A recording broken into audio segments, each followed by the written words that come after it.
The anime continues off where last week's episode was, and it's a pretty much normal thing from when it comes to a Sentai. They get the giant robo treatment, which again I predicted. Literally, it wrote itself. It was that easy. I generally thought that this was fun but Red mentions that this is a normal routine for him. As soon as the monster is destroyed, they grow big. And I generally thought, yeah, this pretty much falls for all tropes of Sentai or Tokyo stuff, bar the Akiba Rangers. I'm really sorry, guys.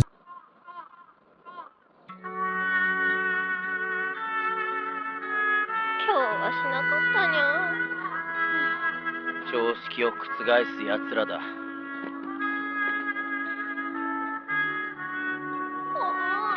The Akiba Rangers don't get that special treatment. Everybody gets teleported into the robo, and Logi is kind of wondering, what is this place?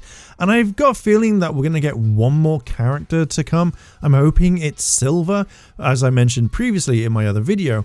But I'm really hoping we have one more spot, which would make perfect sense because everyone has a console of their own. Red uses the giant robo to literally push the giant evil comet, moon lord, whatever it is, outside the planet. So they go into space. But what's really interesting is that none of the others know about space. Effectively, it is just that entire world, and I generally really like this because, you know, normally they would have maybe some inkling of something, maybe they would have read it, but seeing space for the first time with their own eyes is something completely different. And the fact is that they reference the land of the angels, which I'm guessing is their kind of religious thing that they're going through, or that's where the magic comes from. I think it's pretty cool because maybe in a later episode or something like that, we'll get something completely different where it's like, you know, oh, I'm from the land of the angels. And it's like, actually, we've seen what happens. There is no land of the angels. So I'm looking forward to seeing if that is in it, if not.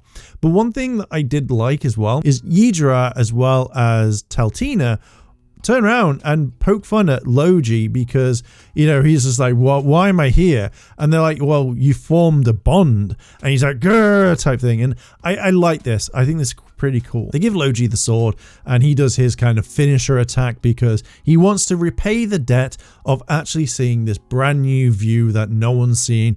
And yeah, they just take down the moon, comet, evil lord, whatever it is. Now, I generally thought that this would be it. There wouldn't be any more. I thought it's literally the gang turn around, they get thanks from the resistance and they move on, etc, etc. But no, we get introduced to a brand new bad guy. But before we get there, why not hit like and subscribe? Leave me a comment on what you think about the anime so far. But we find more information about Taltina's powers and what they are. She can basically take in any of the evil seed and then like drain its mana and then just take the seed out completely. When she does this, she calls a silver wolf, which the name I'm not going to even try to pronounce because I wouldn't be able to do it properly, actually just swallows them whole, literally eats them and then spits them out.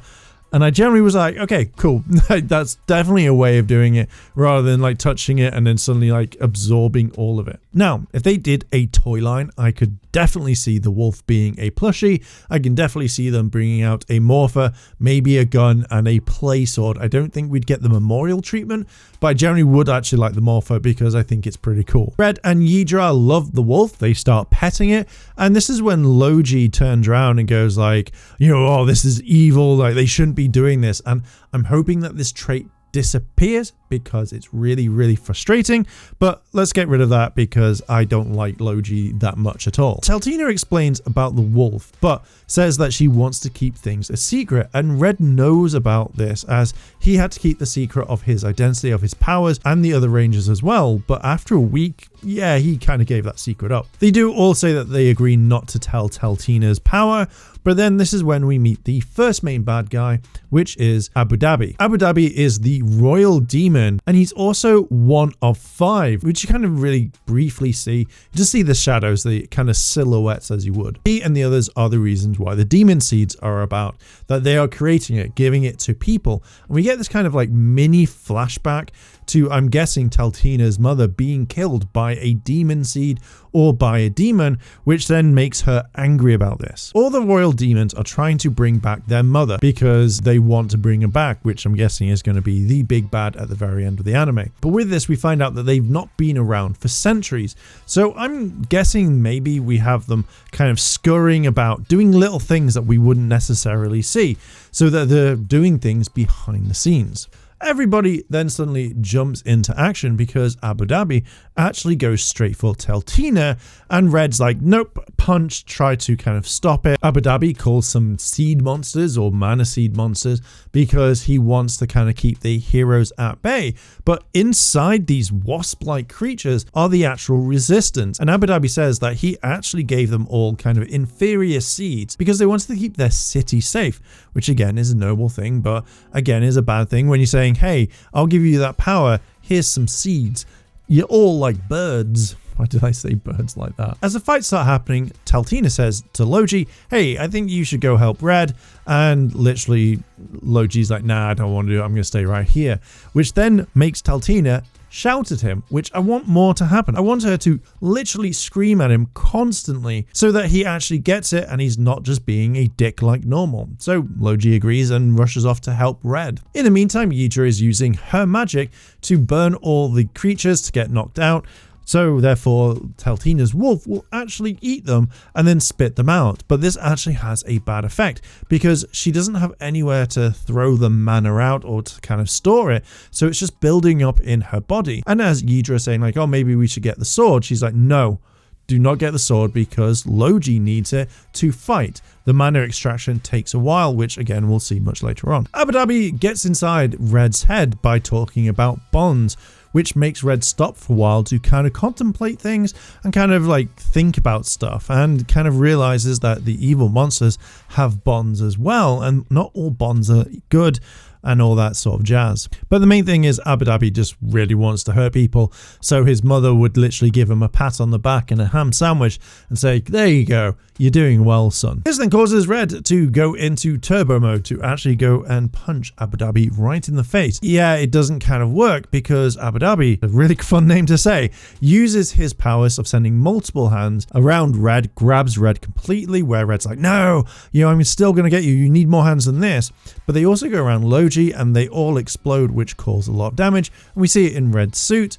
And thus, therefore, Abu Dhabi creates this massive hammer and actually starts going for Red. But Logi, out of nowhere, pushes Red out of the way and gets hit himself. Red's like, oh my god, like, are you okay? And the only reason why Logi does this is because of what he did. He took the bond plate in the previous episode and that caused problems. So therefore, Logi was just repaying the debt and doesn't tell Red about this. And I generally kind of like this, but this kind of triggers Red to going into this evil, like dark mode, where I'm hoping that we're going to see this much later on, where the darkness like consumes him, his rage and anger, and basically, yeah, just basically consumes him. So therefore he loses his hero way, which will result in a battleizer, I'm guessing. It's the only way I can explain it because that's where I think it's leading. Abu Dhabi references Otherworlders and Red doesn't really kind of pick up on this, but it's interesting how he said it because I'm guessing it's going to be the hero that Ydra mentioned earlier, I think episode 2 or episode 1 or something. But this is one thing that I generally think is going to happen, and I'll kind of give my thoughts on this much later on. We're actually introduced to the Royal Spectre, or Scepter, or whatever. I don't know how to say the name, pretty much. She casts a spell, she goes for Abu Dhabi, but Abu Dhabi opens up a portal and disappears, and Red, literally, I don't know why, didn't just instantly go and punch while Abu Dhabi is running away. It doesn't make that much sense, but it's kind of a weird one anyway. In the end, the Resistance say they are going to rebuild everything and that they're going to make sure the city, by the time the others come back, is going to be a hustle and bustle street, which I can kind of see at the very end where maybe Red is walking through the towns and he kind of sees everyone. That's how I would kind of see it. I find that Teltina needs to go to the kind of the capital to have her mana drained, as well as look at the seed that is inside her, which is expanding. So I'm guessing they're going to try and shrink it back down to normal and then send her out again because she's the only one, or they've made up a different way. I have no idea. I could imagine maybe Red, now thinking about this, could have an ability on his Morpher that could drain the mana seed and turn them into evil bond plates. I think that would be kind of cool. Or mana plates. But yeah, at the end they get teleported, the doors open to the capital, and that is it pretty much. The anime wasn't bad, to be honest. I kind of liked it, and I thought it was a decent episode. It's really hard at the moment to kind of figure out if this is a fantastic anime still, but I'm actually generally really liking it. I like that we're finding that Red has a dark energy, and this is going to consume him at some point. And I do hope that it leads into a battleizer. You know, the bonds kind of like break and he gets like wings, or he can do a lot more stuff. That's what I'm kind of hoping it goes down to. I also really like the fact that Red took everyone to space and it completely blew their mind. It was like, oh my god, what the hell? And I kind of think that'd be really cool as if he could take them to the moon or something, if there is a moon, or just take them into space so they could analyze and see everything. I imagine this could be a big major plot point later on as the giant robot hit the demon queen effectively from space and absolutely destroy the area as like a last resort. I can kind of see that happening. I do think the anime is going to get better. I'm really intrigued to read the manga because that's something that I kind of really want to do as well. But yeah, I am generally really enjoying this. I think this is a really cool anime so far. It's something that's holding my attention that I think is an absolute fantastic thing. But yeah, I generally thought that I would talk about this, give it a review. Let me know what you think about it if you've been watching this. You know, is this an anime that you are really enjoying, or are you kind of going, I'll wait a little bit further, or are you waiting for the English to catch up because they're on episode 2 at the moment by the time this comes out, probably episode 3. But yeah, who knows? I do think that they should do merch. I generally think that they should bring out the Morpher. I think they should bring out some of his weapons and maybe do a memorial version of it. But I do generally think this would be really, really cool. And I'd actually buy the Morpher. I actually generally really like it. I like the look of it. But anyway, I am going to leave it there. What are your thoughts about this anime? Are you liking it? Are you not? Let me know down below in the comments and let's discuss. I'm hoping to reach 21,000 subscribers by the end of April. So if you could subscribe, that would be absolutely amazing. And why not check out the Patreon and the channel memberships. Thank you very much for listening and watching, and I'll catch you in the next video. I want to say a big thank you to all my Patreon supporters, and I wanted to shout out Kimono Cat. Your help goes a long way to help support the channel, and if you want to help support the channel, the links to my Patreon and channel memberships are listed below in the description.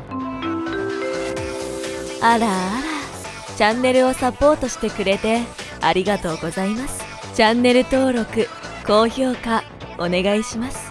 以下のリンクから商品を入手することができます。